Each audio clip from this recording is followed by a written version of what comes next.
For Dr. Flew, you had mentioned earlier that you were not giving a naturalistic explanation for these things, but could you give me in a nutshell, if you could, your case for philosophical naturalism? Well,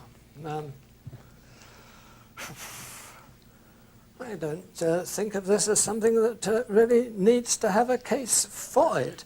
This is the history of science and the achievement of science, and I don't need to produce some argument to show that a great deal has been discovered about the world. So you would agree with Immanuel Kant or Kantian worldview or something like that, to that effect?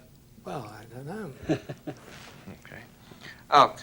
Right along that line, though, the fact is, what do you again do with history that, on a probabilistic basis, seems to suggest it'll break this worldview?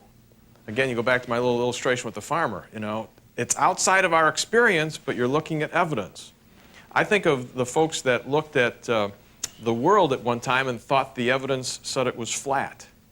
If you start with that view, how could you ever get to it being not flat? It was evidence.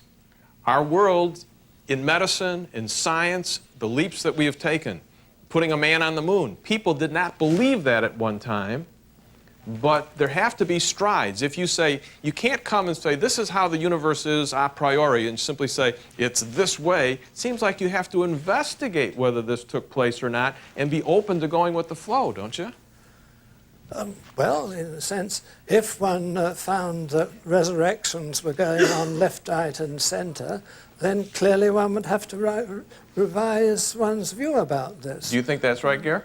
What? That you have to have resurrections? Going left, right, and center? No, I think it's all the better that there's only one. I agree with Richard Yeah. Swinburne that the best case for miracle is a one-time event that the laws of nature cannot be expanded to accommodate. And that's truly the case with the resurrection. And that's why I think left and right, I think the resurrection is taken so seriously because it is an exception which would seem to indicate God's hand if it occurred. Yeah.